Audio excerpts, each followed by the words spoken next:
గౌరవనీయులు ఇదే గోదావరి కనిలో పుట్టి మీ కాళ్ళల్లో చేతులలో పెరిగి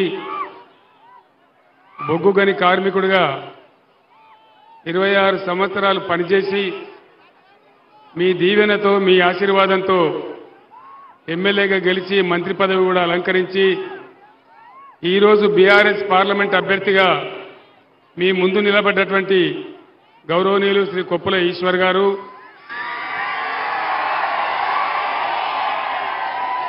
వేదిక పైన ఉన్నటువంటి మాజీ శాసనసభ్యులు, ఎమ్మెల్సీలు, స్థానిక సంస్థల ప్రజాప్రతినిధులు, పార్టీ స్థాయి రాష్ట్ర నాయకులు, మీ అందరికీ కూడా నమస్కారాలు. 44-45 డిగ్రీల ఎండ ఉండే ఈ టైంలో అశేషంగా ఎండ బాధ కూడా అనుభవించేంత దూరం తరలి వచ్చినటువంటి నా అన్నదమ్ములకు, అక్క చెల్లెలకు అందరికీ పేరు పేరున నమస్కారాలు.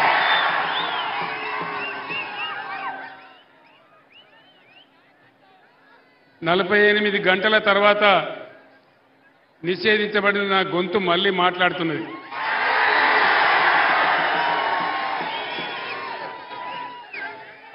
నేను ఏం చేసినా అని నా గొంతు నాపినారు.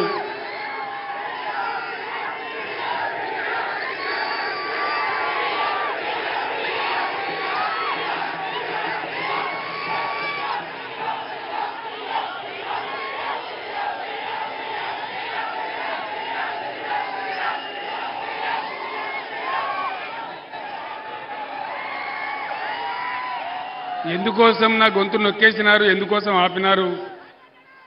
ఈ రాష్ట్రంలో చేనేత కార్మికుల కోసం ఆర్డర్లు ఇవ్వడం లేదు. గత ప్రభుత్వం ఇచ్చిన ఆర్డర్ల యొక్క బిల్లులు చెల్లించడం లేదు. అనేక చోట్ల చేనేత కార్మికులు ఆత్మహత్య చేసుకుంటా ఉన్నారు అని బీఆర్ఎస్ నాయకులు ప్రశ్నిస్తే ఒక కాంగ్రెస్ నాయకుడు, మీరు మొన్నటిదాకా దొబ్బితిన్న చాలదా, ఇప్పుడు నిరోధులు అమ్ముకోండి, పాపడాలు అమ్ముకోండి అని మాట్లాడినారు. మీకు చేనేత కార్మికులంటే ఇంత అల్క కనబడుతున్నారా అని చెప్పి కోపంలో నేను ఒక మాట వాళ్ళనన్నా, ఇది ధర్మమా, ఇట్లా మాట్లాడచ్చునా? ప్రభుత్వంలో ఉన్న పెద్దలు మాకు బతుకు కావాలి, మాకు అన్నం కావాలి అని పేదలు అడిగితే వాళ్ళు చేసిన పని 370 కోట్ల రూపాయల బిల్లులు పెండింగ్ ఉన్నాయని అడిగితే, దాన్ని ఇవ్వమని అడిగితే మీరు నిరోధులు అమ్ముకోండి, పాపడాలు అమ్ముకోండి అంటే నా కోపం వచ్చి నేను ఒక మాట అన్నా. ఈరోజు కేసీఆర్ బస్ యాత్ర ప్రారంభమైన తర్వాత కాంగ్రెస్కు బీజేపీకి గుండెలు వణుకుతా ఉన్నాయి.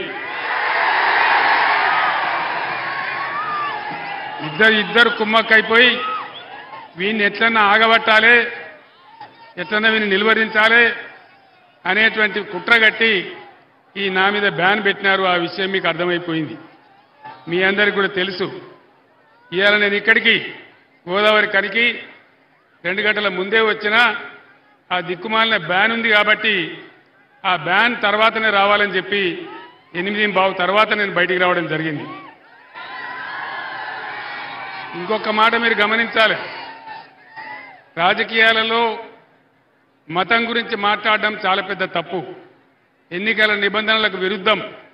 రోజు కేంద్ర హోంమంత్రి అమిత్ షా దేవుని బొమ్మ నెత్తి మీద పట్టుకొని చేతిలో పట్టుకొని ఆయన సభలు మాట్లాడితే అది ఎలక్షన్ కమిషన్ ఆఫ్ ఇండియా కనిపించదు.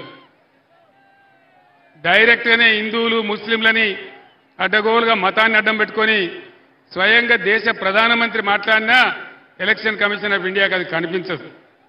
ఇక ఈ రాష్ట్ర ముఖ్యమంత్రి ప్రజలకు నువ్వు ఇచ్చిన వాగ్దానాలు ఏం చేసినావని మేము ప్రశ్నిస్తే ఆయన ఏం మాట్లాడతాడు? నీ గుడ్లు వీకి గోళీలు ఆడుకుంటాం, నీ పేగులు తీసి మెడలేసుకుంటాం, నిన్ను పండబెట్టి తొక్కుతాం అని మాట్లాడితే అది చాలా సభ్యంగా ఉంది. కానీ చేనేత కార్మికులకు ఒక అన్యాయం జరుగుతున్నదని మాట్లాడితే చాలా ఈ విధంగా అన్యాయంగా చేసినారు. సరే, ప్రజలు నిర్ణయిస్తారు. ఈ ఎన్నికలలో ప్రజలే ఎప్పుడు కూడా నిర్ణేతలు కాబట్టి మనకు ఎలాంటి ఇబ్బంది లేదు. నేను మీ అందరికీ ఒక మాట మనవి చేస్తా ఉన్నాను. 5 నెలల కింద ఈ రాష్ట్రంలో పరిస్థితులు ఎట్లా ఉండే, ఈరోజు ఎట్లా ఉన్నాయి? ఎవరు దానికి కారణం? ఎవరి చాతగానితనం దానికి కారణం? ఇలా పెద్దపల్లి జిల్లాలోనే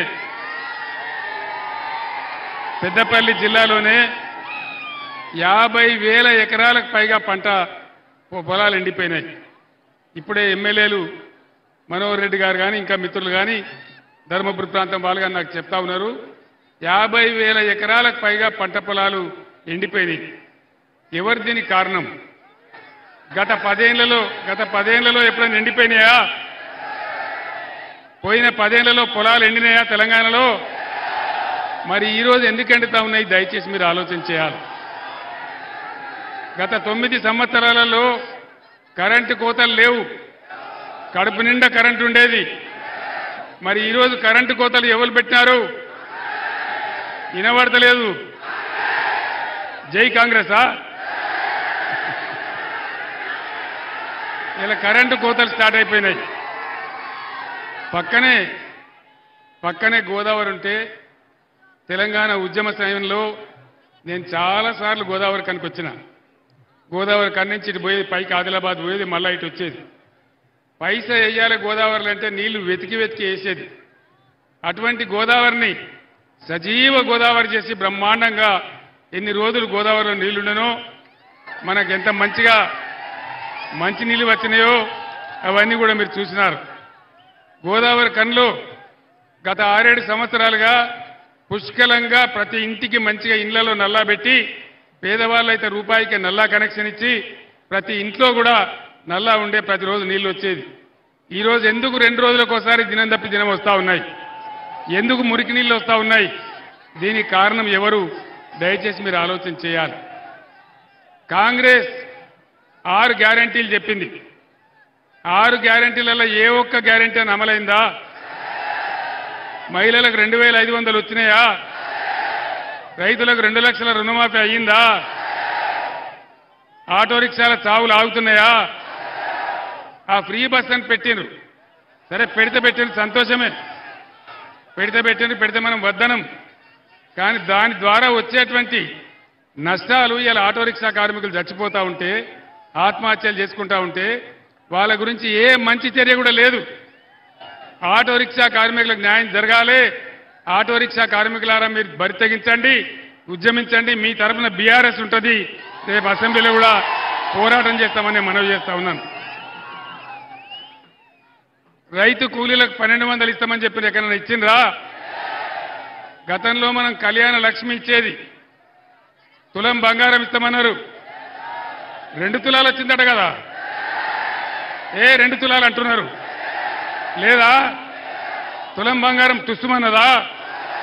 ఎక్కడ రాలే. ఇక ముఖ్యమంత్రి ఏ ఊరికి పోతే ఆ దేవుని మీద ఒట్టు. మరి గోదావరి కనికి వచ్చిండో లేదో నాకు తెలియదు, రాలేదా? ఏ ఊరికి పోతే ఆడ దేవుని మీద ఒట్టు. యాదగిరి గుట్టకు పోతే నరసన్న మీద ఒట్టు, భద్రాచలం పోతే రాముల వారి మీద ఒట్టు. ఇప్పుడైనా పనిచేసేటోడు దేవుళ్ళ మీద ఒట్టు పెట్టుకుంటారా? ఎవడు పెట్టుకుంటాడు? తొండి వేసేటోడే పెట్టుకుంటాడు. ముఖ్యమంత్రి ఏం చెప్పిండు? కేసీఆర్ 1 లక్ష మాఫీ చేసిండు, నేను 2 లక్షలు మాఫీ చేస్తా, డబ్బులు తీసుకోండి, ఉరుకుని డబ్బులు తీసుకోండి, డిసెంబర్ 9 తారీఖు నాడే 10:30కే మొత్తం మాఫీ చేస్తా అన్నాడు. అయిందా 2 లక్షల రుణమాఫీ? ఎప్పుడు డిసెంబర్ పోయింది, మళ్ళీ ఇప్పుడు ఆగస్టు 15 అంటాడు. ఇంకొక మంత్రి ఏమో మేము ఇస్తామని చెప్పలేదని అంటాడు. నిరుద్యోగ భృతి ఎగబెట్టినరు, అన్నీ కూడా ఏ ఒక్క హామీ కూడా నెరవేర్చలేదు. మళ్ళా మాయమైపోయినటువంటి బోర్ బండ్లు మళ్ళా ఊర్లలోకి వస్తూ ఉన్నాయి. చాలా భయంకరమైన పరిస్థితి. నేను మీ అందరిని ఒక్కటే కోరుతా ఉన్నా, దయచేసి ఎలక్షన్లలో గత్తర బిత్తర ఓటు వేయద్దు, ఆగమాగం ఓటు వేయద్దు. ఎలక్షన్ ఎప్పుడు వచ్చినా ఆలోచన చేసి ఎవరు ఏ టైంకి ఉంటే కరెక్టో అనేది నిర్ణయించి మీరు నిర్ణయం తీసుకోవాలి. దానికోసం ఇక్కడ ఒక భయంకరం జరగబోతా ఉంది, చాలా పెద్ద తప్పు జరగబోతా ఉంది. గోదావరి కన్ సెంటర్లో ప్లీజ్ సింగరేణి కార్మికులు దయచేసి ఆలోచన చేయాలి. ఒక గోదావరి కని కాదు, దాదాపు 10 అసెంబ్లీ నియోజకవర్గాలలో భూపాలపల్లి, సత్తుపల్లి నుంచి ఇక్కడ దాకా ఉన్న మిత్రులు ఆలోచన చేయాలి. ఏం జరుగుతుంది? చాలా పెద్ద కుట్ర జరుగుతూ ఉంది. సింగరేణిని, మంచిగున్న సింగరేణిని ఒకప్పుడు నిండా ముంచిందే కాంగ్రెస్ పార్టీ. యువకులకు తెలియదు కానీ సత్యం. సెంట్రల్ గవర్నమెంట్ దగ్గర అప్పు తెచ్చి సింగరేణిని నష్టాలలో పంపించి దాన్ని మునుగొట్టిందే కాంగ్రెస్ పార్టీ. వాస్తవానికి సింగరేణి మన తెలంగాణ సొత్తు, మన ఆస్తి. 100% మనకే ఉండే. కేంద్ర ప్రభుత్వం దగ్గర అప్పు తెచ్చి సింగరేణిని నష్టాల్లో పంపించి ఆ అప్పు తిరిగి చెల్లించలేక 49% వాటాను కేంద్ర ప్రభుత్వానికి అప్పచెప్పిందే ఈ దిక్కుమాలిన కాంగ్రెస్ పార్టీ. ఇది కాంగ్రెస్ పార్టీ చరిత్ర. మళ్ళీ ఇప్పుడు ఏం జరుగుతా ఉంది? సింగరేణిలో మనం ఏం చేసినాం? సింగరేణి కార్మికులకు ఎన్ని లాభాలు తెచ్చినాం? ఇలా సిపిఐ సిపిఎం నాయకులను నేను అడుగుతా ఉన్నా. సిపిఐ సిపిఎం నాయకులను నేను అడుగుతా ఉన్నా. వాళ్ళు ధైర్యం ఉంటే రేపు జవాబు చెప్పాలి, ముఖ్యమంత్రితో చెప్పియాలి. ఏం జరుగుతా ఉంది? మీరు ఇలా కాంగ్రెస్ జెండాలు పట్టుకొని, మీ జెండాలు పట్టుకొని తిరుగుతున్నారు, కాంగ్రెస్కు సపోర్ట్ చేయాలని చెప్తున్నారు. నేను మిమ్మల్ని ఒక్కటే ప్రశ్న అడుగుతా ఉన్నా. ఆనాడు సింగరేణి నష్టాల్లో ఉన్న సింగరేణిని లాభాల్లోకి తెచ్చినాం. ఐటెక్, ఇంటెక్ పేరు మీద ఉన్నటువంటి కార్మిక సంస్థలు డిపెండెంట్ ఉద్యోగాల మీద సంతకం పెట్టి అవి మునుగొట్టిందే వీళ్ళు. బీఆర్ఎస్ ప్రభుత్వం వచ్చిన తర్వాత దాన్ని పునరుద్ధరించి బ్రహ్మాండంగా 19,000 మంది పిల్లలకు ఉద్యోగాలు కూడా ఇచ్చినాం. సింగరేణి సిమ్స్ అనే పేరు మీద, Singareni institute of medical sciences అనే పేరు మీద బ్రహ్మాండంగా ఇక్కడ మెడికల్ కాలేజీ పెట్టుకున్నాం. ఆ మెడికల్ కాలేజీలో 5% కార్మికుల పిల్లలకే సీట్లు వచ్చేటట్టు కూడా మనం చేసుకున్నాం. నేను ఒక మాట చెప్తా ఉన్నా, ఇది చాలా పెద్ద ప్రమాదం రాబోతా ఉంది. ఈ రాష్ట్ర ముఖ్యమంత్రి అంటాడు నదులు అప్పచెప్తే సప్పుడు చేయడు. కృష్ణానది కొంచెపోయి కేఆర్ఎంబీకి అప్పచెప్పిండు. గోదావరి నీళ్ళు ఎత్తుకొని పోతా, ఇచ్చంపల్లి కాడ ప్రాజెక్టు కడతా, నేను తమిళనాడుకి ఇస్తా, నేను కర్ణాటకకి ఇస్తా అని చెప్పి ప్రధానమంత్రి మాట్లాడుతూ ఉంటే, ఈ ముఖ్యమంత్రికి లెటర్లు పంపిస్తూ ఉంటే దానికి కుయ్యి లేదు, కుట్టుకు లేదు, ఏం లేదు. అదే నేనున్ననాడు కూడా ఇదే ప్రతిపాదన తెచ్చిండు నరేంద్ర మోదీ. నేను చెప్పిన కేసీఆర్ బతికి ఉండంగా గోదావరి నీళ్లు తీసుకుపోతా అంటే నా ప్రాణం పోయినా మంచిదే కానీ ఒప్పుకోను అని నేను చెప్పిన. మరి ఇలా ఈ ముఖ్యమంత్రి మౌనం వెనుక ఉన్నటువంటి మతలబు ఏంది? దయచేసి మీరు ఆలోచన చేయాలి. ఎందుకోసం ఇలా గోదావరి ఉన్న ఒకే ఒక నది గోదావరి మన బతుకు. మరి దాన్నే తీసుకొని పోతా అంటే కాంగ్రెస్ పార్టీ కానీ, ముఖ్యమంత్రి కానీ, ఎవరు కానీ కనీసం నోరు తెరిచి మాట్లాడే పరిస్థితి లేదు. నేను ఒక్కటే మాట మీకు మనవి చేస్తా ఉన్నా, పెద్ద దోకా కాబోతా ఉంది. ఇక్కడ ఉన్న ముఖ్యమంత్రి ఏమంటాడు? నరేంద్ర మోడీ సాబ్ ఆప్ హమారే బడే భాయి హే, మీరు మా పెద్దన్న, నేను మీ చిన్నన్న, నేను గుజరాత్ మోడల్ పెట్టుకుంటా అంటాడు. ఆ గుజరాత్లో మన్ను కూడా వెళ్తా దరిద్రం పాడైంది. పేదల సంక్షేమం చూడరు, పేదల గురించి పట్టించుకోరు. అక్కడ పెట్టుబడిదారుల రాజ్యమే తప్ప కార్మికులకు కానీ ప్రజలకు కానీ మాట్లాడే హక్కులు కూడా లేవు గుజరాత్ రాష్ట్రంలో. మీరు మీ మిత్రులను అడిగి తెలుసుకోండి అక్కడ ఏం జరుగుతుంది. అప్పుడు మోదీ చోటేబాయ్ ఎవరు? అదాని భారతదేశాన్ని మింగుతున్న అదాని, 14 లక్షల కోట్లకు పడిగెత్తినటువంటి అదాని మోడీ అండదండలతోని దేశంలో ఉన్న పబ్లిక్ సెక్టర్ రంగాలన్నింటినీ కబలిస్తా ఉన్నాడు. అన్నింటినీ కబలిస్తా ఉన్నాడు. టీవీ రంగం కావచ్చు, కేబుల్స్ కావచ్చు, ప్రతి రంగాన్ని, ఉన్న ఓడరేవులన్నీ కూడా ఆయనకు అన్యాక్రాంతం అయిపోయినాయి. ఉన్న ఎయిర్పోర్ట్లన్నీ కూడా అదానికే అంకితం చేసినాడు నరేంద్ర మోడీ. అటువంటి నరేంద్ర మోడీ అదాని నేను ముఖ్యమంత్రిగా ఉండే రోజులలో మీరు మీ బొగ్గు ఉత్పత్తి, మీ కరెంటు ఉత్పత్తి చేయడానికి మీరు ఆస్ట్రేలియా నుంచి బొగ్గు దిగుమతి చేసుకోవాలంటాడు. ఆస్ట్రేలియా నుంచి బొగ్గు తెచ్చేవాడు ఎవడు? అదాని, నరేంద్ర మోడీ తమ్ముడు. అంటే అదాని బొగ్గు కోసం అదానికి మన దగ్గర 4,000 టన్ను దొరికే బొగ్గును అక్కడ 28,000 టన్ను కొనమంటాడు. నేను ఒప్పుకోలే. నేను చెప్పిన నువ్వు ఏం చేసినా సరే, నా ప్రాణం పోయినా సరే నేను ఒప్పుకోను. నాకు సింగరేణి బొగ్గు ఉన్నది, నా సొంత బొగ్గు ఉన్నది, నీ బొగ్గు నాకెందుకో నేను చెప్పిన. ఇలా ఇదే ముఖ్యమంత్రి పోయి స్విట్జర్లాండ్లో దావోస్లో అదానికి పాటకు తెరిచొచ్చిండు, గేట్ తెరిచొచ్చిండు. అదాని గారు మీరు రాండి, తెలంగాణకు రాండి, 4 చేతులు దోసుకోండి అని సంతకాలు కూడా పెట్టి అదానిని పిలిచి వచ్చినాడు. పార్లమెంట్ ఎన్నికలు అవుడే ఆలస్యం. ఏం చేస్తారు?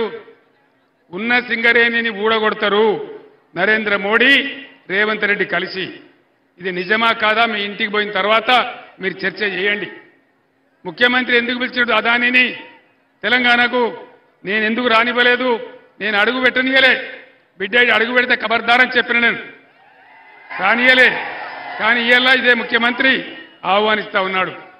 తెలంగాణ సింగరేణికి కొంగు బంగారం, ఒక ఉద్యోగ వనరు, లక్షల మంది కార్మికులు, వాళ్ళని అనుసరించుకుని అనేక మంది ప్రజలు బతికేటువంటి ప్రాంతం సింగరేణి. దీన్ని ఇంకా విస్తరించాలా. దీనికి అక్కడున్న బయ్యారం ఉక్కు గనులు కానీ, గోదావరి ఇసుక గనులు కానీ అవన్నీ సింగరేణికే ఇయ్యాలని చెప్పి నేనున్నప్పుడు నేను ఆలోచన చేసిన. సింగరేణి డైరెక్టర్ను నేను ఆస్ట్రేలియాకు, ఇండోనేషియాకు పంపించిన. ఎందుకోసం? అదాని పట్టుకొని కోర్టు గడిస్తా ఉన్నాడు, మనం కూడా పోయి అక్కడ ఎందుకు పట్టుకోవద్దు? సింగరేణి కంపెనీ ఆస్ట్రేలియాలో, ఇండోనేషియాలో పెట్టమని నేను చెప్పినా. కానీ ఇవాళ అదాని బొగ్గు తీసుకుందామని ఈ ముఖ్యమంత్రి ప్రయత్నం చేస్తూ ఉన్నాడు. ఇది తేడా. రాబోయే రోజులలో ఈ ఇంత సింగరేణి ఊడగొట్టి అదానికి అప్పగిస్తే మన కార్మికుల నోట్లో మట్టి, మన ప్రజల నోట్లో మట్టి, మొత్తం సింగరేణి ప్రాంతాలన్నీ కూడా మన బతుకులు బొగ్గయ్యే పరిస్థితి ఉంటుంది. సింగరేణి కార్మికులు ఈ మాటను చైతన్యంతోనే ఆలోచించాలి. మీ నిర్ణయం అట్లా తీసుకోవాలని నేను కోరుతా ఉన్నా. ఇది చాలా ప్రమాదం, తెలంగాణకు ప్రమాదం.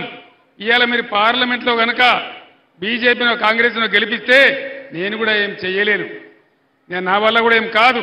అదే కొప్పుల ఈశ్వర్ గెలిస్తే, ఈ గడ్డబిడ్డ గెలిస్తే మొత్తం బీఆర్ఎస్ ఎంపీలు పార్లమెంటులో ఎగిరి గంతేసి కొట్లాడి పీక పట్టుకొని బిడ్డ మా సింగరేణి ఎట్లా ముస్తామని చెప్పి కొట్లాడతారు తప్ప సింగరేణి మాత్రం మునిగిపోతుంది. మీ బిడ్డగా ఇలా గోదావరి సెంటర్లో, గోదావరి కన్లో నేను చెప్తా ఉన్నా, మీ కళ్ళ ముందే ఇది జరుగుతుంది. తస్మాత్ జాగ్రత్త అని చెప్పి నేను మీ అందరినీ కోరుతా ఉన్నా. ఆనాడు ఉద్యమంలో ఒక దీపంతో మరో దీపం వెలిగించినట్టు ఎప్పుడైతే తెలంగాణకు ప్రమాదం వస్తుందో, ఎప్పుడైతే తెలంగాణ ప్రమాదంలో పడుతుందో మనం అందరం ఏకం కావాలి, సరైన నిర్ణయాలు తీసుకోవాలి. ఎలక్షన్లు వస్తాయి పోతాయి, కానీ ఎవరు గెలిస్తే మన హక్కులు కాపాడతారు, మన నదులు కాపాడతారు, మన సింగరేణి కాపాడతారు. దయచేసి ఆలోచన చేయాలని నేను కోరుతా ఉన్నా. అది జరగకపోతే పెద్ద ప్రమాదంలో పడతాం, చాలా పెద్ద ఇబ్బంది వస్తుంది.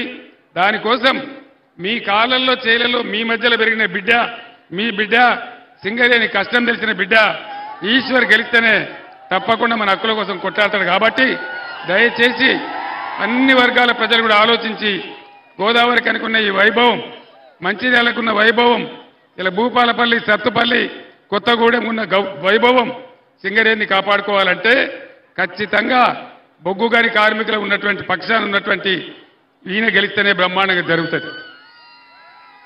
నరేంద్ర మోడీ 10 ఏళ్ల కిందకి రాజ్యానికి వచ్చింది. నరేంద్ర మోడీ వాగ్దానాలు ఎన్నండి? సబ్కా సాత్ సబ్కా వికాస్ అయిందా? సత్యనాశ అయింది దేశం. ఇలా మన రూపాయి విలువ ఎంత ప్రపంచ మార్కెట్లో? డాలర్ ముందు మన రూపాయి విలువ 84 రూపాయలు. ఈయన కన్నా ముందు 14 మంది ప్రధానమంత్రులు పనిచేసింది. ఏ ప్రధానమంత్రి టైంలో కూడా మన భారతదేశం రూపాయి విలువ ఇంత తక్కువకు పడిపోలే, ఇంత తక్కువకు దిగజారలే. దేశం అప్పులపాలైంది, కంపెనీలు మాయమవుతున్నాయి, పబ్లిక్ సెక్టర్ మునిగిపోతున్నది, కార్మికులు రోడ్డున పడుతున్నారు, మొత్తం నాశనం అవుతున్నది తప్ప ఏమి లేదు. చివరికి రైల్వే లాంటి అతిపెద్ద సంస్థను కూడా, లక్షల మంది కార్మికులు బతికే సంస్థను కూడా క్రమంగా ప్రైవేట్ పరం చేస్తూ ఉన్నారు. బ్యాంకులు ప్రైవేట్ చేస్తూ ఉన్నారు, ఎల్ఐసిని ప్రైవేట్ చేస్తూ ఉన్నారు. ఈ నరేంద్ర మోడీ రాజ్యంలో ప్రైవేటైజేషన్ తప్ప ఇంకోటి లేదు. ఒకప్పుడు నేషనలైజేషన్, ఇప్పుడు ప్రైవేటైజేషన్. కాబట్టి దయచేసి చాలా ప్రమాదంలో పడబోతా ఉన్నాం. ఆ బీజేపీ లేపే మత విద్వేషంలో పడి మనం ముందుకు పోతే ఏమీ రాదు. బేటీ పడావో బేటీ బచావో, ఎవల బేటీ ఎక్కడ బేటీ అని అన్నదా? జన్ధన్ ఖాతా రూపాయి వచ్చిందా? 15 లక్షలు మీ ఖాతాలు ఇస్తామంటే వచ్చినాయా? అంటే ఎప్పుడొస్తాయి? 15 ఏళ్ళకి వస్తాయా? కాబట్టి ఈ నరేంద్ర మోడీ పాలనలో మత విద్వేషం, హింస దేశాన్ని నాశనం చేయడమే తప్ప దేశానికి ఎప్పుడు కూడా ఎక్కడ కూడా మేలు జరగలే. ఇలా వార్తలు వస్తూ ఉన్నాయి. నరేంద్ర మోడీ కూడా 200 సీట్ల కన్నా రావు అని చెప్పి రోజు వార్తలు వస్తూ ఉన్నాయి. మీరందరూ కూడా చూస్తూ ఉన్నారు. కేంద్రంలో రాబోయేది సంకీర్ణ ప్రభుత్వమే రాబోతా ఉంది. బీఆర్ఎస్ ఎంపీలు ఇక్కడ 14-15 ఎంపీలు గెలిస్తే తెలంగాణ నదులు, నీళ్లు, మన బొగ్గు మన సింగరేణి మన ఉద్యోగాలు అన్ని కూడా కాపాడుకునే అవకాశం ఉంటుంది కాబట్టి బీఆర్ఎస్ ఎంపీల గెలుపులోనే తెలంగాణ గెలుపున్నది కాబట్టి మీరందరూ విజ్ఞతతోనే ఆలోచించి దయచేసి అరచేతిలో వైకుంఠం చూపించి 6 గ్యారెంటీలని చెప్పి మోసం చేసిన కాంగ్రెస్ కు కర్రుగాత కాల్చి వాత పెట్టే సమయం వచ్చింది వాళ్ళకి బుద్ధి చెప్పే సమయం వచ్చింది బీఆర్ఎస్ బలంగా ఉంటేనే రేపు ఉద్యమాలు చేసైనా సరే మీకు ఇచ్చిన వాగ్దానాలు నెరవేర్చడానికి ప్రయత్నం చేస్తుంది కాబట్టి దయచేసి ఈ ఎన్నికల్లో విజ్ఞతతోని ఆలోచించి మీరు ఖచ్చితంగా బీఆర్ఎస్ అభ్యర్థులు గెలిపించాలి కొప్పుల ఈశ్వర్ అయితే మీకు తెలుసు సౌమ్యుడు వినయం ఉన్నవాడు విధేయత ఉన్నవాడు నిస్వార్థంగా బతికినవాడు మంచి పేరు ప్రతిష్టలున్నటువంటి వ్యక్తి మీ గోదావరికని బిడ్డ మీ కార్మికుడు ఆయనను గెలిపిస్తే మీ పక్షాన కొట్లాడతాడు కాబట్టి కార్మిక లోకమంతా కూడా దయచేసి ఆలోచన చేసి ఇతర మేధావులు కూడా ఆలోచన చేసి బీఆర్ఎస్ని గెలిపించాలని నేను కోరుతా ఉన్నా मुसलमान भाइयों को बहनों को मैं सलाम करता हूं और आपसे मैं अदबन गुजारिश करता हूं आज यहां कांग्रेस पार्टी तीसरे दर्जे पे है हमारा मुकाबला बीजेपी से है अगर आप लोग कहीं गुमराह होके उनको वोट देंगे कांग्रेस को तो काम का यहां बीजेपी जीत जाएगा हमें मिलने वाला कुछ नहीं है मैं पीछे माइनॉरिटी डेवलपमेंट के लिए कितना अच्छा काम किया कितने माइनॉरिटी रेजिडेंशियल स्कूल खोला बच्चे किस तरीके से पढ़ रहे हैं ये आप तमाम जानते हैं हर रमजान में मैं आपको तोहफा भिजाता था क्या आज इस महीने तोहफा आया रमजान तोहफा आया क्यों नहीं आया क्या मतलब है इसके पीछे कौन है हम गंगा जमुना तहजीब सभी को साथ लेकर चल रहे हैं దళిత బంధు సోదరులకు దళిత బంధు బంద్ చేసిండ్రు ఎందుకు బంద్ చేయాలా ఏం పాపం చేసిండ్రు వాళ్ళు పైకి రావద్దా వాళ్ళు అట్లే ఉండాలన్న అట్టడుగునా వాళ్ళు కనీసం సంవత్సరానికో 1,00,000 కుటుంబాలను రావాలని పోయిన సంవత్సరం మేము 1,30,000 కుటుంబాలకు శాంక్షన్ చేసినాం డబ్బులు కూడా విడుదల చేసినాం వాటన్నిటిని వాపస్ తీసుకున్నాడు రేవంత్ రెడ్డి ఇదే కాంగ్రెస్ గవర్నమెంట్ ఇలా దళితులు ప్రతీకారం చేయాలి తప్పకుండా ముఖ్యమంత్రి మెడలు వంచానంటే బీఆర్ఎస్ కు ఓటేసి ఒక సురుకు అంటియాలి అప్పుడే క్యాలొస్తుంది తప్ప లేకపోతే రాదు మరొక్క మారు మీ అందరిని మీ బిడ్డగా నేను కోరుతా ఉన్నా ఆనాడు 2001లో ఈ జెండా ఎగరేసి ఎవడు లేనినాడు నా ఎంబడి పిడికెడు మంది లేనినాడు తెలంగాణ వస్తే తప్ప తెలంగాణ బాధలు తీరాయని నా ప్రాణాలు అడ్డం పెట్టి ఈ తెలంగాణ కోసం నేను పోరాటం చేసిన చావు నోట్లో తలకాయ పెట్టి తెలంగాణ నేను తెచ్చిన తర్వాత సింగరేణి బాగు చేసుకున్నాం ప్రాజెక్టులు కట్టుకున్నాం నీళ్లు తెచ్చుకున్నాం కరెంటు తెచ్చుకున్నాం మంచినీళ్లు తెచ్చుకున్నాం పేద సాధలు ఆదుకున్నాం ముసలి వాళ్ళకి 4,000 పెన్షన్ వచ్చిందా రాలేదా ఏ 6,000 ఇచ్చిందట లేదా మొత్తం అయిపోయినాయి మా వాగ్దానాలు అమలైపోయినాయి అంటున్నాడు ముఖ్యమంత్రి కాలేదా మనము ఆ రోజు 200 రూపాయల పెన్షన్ 2,000 చేసినాం వాళ్ళని కడుపులో పెట్టుకున్నాం టైంకు ప్రతి నెల డబ్బులు ఇచ్చి బ్రహ్మాండంగా వాళ్ళని ఆదుకున్నాం 4,000 ఇస్తామని వాళ్ళని మోసం చేసి చివరికి ముసలోళ్ళది నేను ఇచ్చిన 2,000 కూడా జనవరి నెలలో రాకుండా ఒక నెల కట్ చేసినారు మీ అందరికి తెలుసా విషయం వాళ్ళు కూడా ఇప్పుడు బాధపడతా ఉన్నారు నేను మీ అందరినీ కోరేది నేను ఒక్క మాట మీకు మనవి చేస్తా ఇటువంటి అక్రమాలు చేసిన కాంగ్రెస్ ఇది శానకాలం ఉండదు గడబడవుతుంది మళ్ళా వచ్చేది బీఆర్ఎస్ రాజ్యమే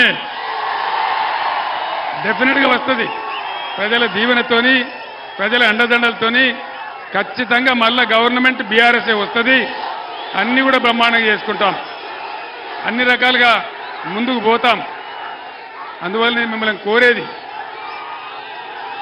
ఈ పార్లమెంట్ ఎన్నికలలో ఖచ్చితంగా బీఆర్ఎస్ అభ్యర్థులు గెలిస్తేనే తెలంగాణకు బలం తెలంగాణ దళం బీఆర్ఎస్ తెలంగాణ గలం బీఆర్ఎస్ కాబట్టి బీఆర్ఎస్ అభ్యర్థులు గెలిస్తేనే తెలంగాణ హక్కులు కాపాడతాయి సింగరేణి మనది మనకుంటది కొట్లాడతాం నదుల నీళ్ళు ఎక్కడికి పోవు అన్ని వర్గాల ప్రజలను కాపాడుకుంటాం అందరినీ కలిపి ముందుకు తీసుకొని పోతాం కాబట్టి దయచేసి బీఆర్ఎస్ అభ్యర్థుల్ని గెలిపించాలని కోరుతా ఉన్నా మరొక్కసారి మీ అందరిని నేను మనవి చేస్తా ఉన్నా ఇవాళ గోదావరి కనిలో 43-44 డిగ్రీల ఎండ ఉన్నది. అయినా కూడా మీరు ఇంత పెద్ద సంఖ్యలో వచ్చి బ్రహ్మాండమైన స్వాగతం తెలిపినందుకు పేరు పేరున మీ అందరికి కూడా ధన్యవాదాలు తెలియజేస్తూ నేను సెలవు తీసుకుంటా ఉన్నా. జై తెలంగాణ, జై తెలంగాణ. కారు గుర్తుకే, కారు గుర్తుకే. జై తెలంగాణ. ధన్యవాదాలు.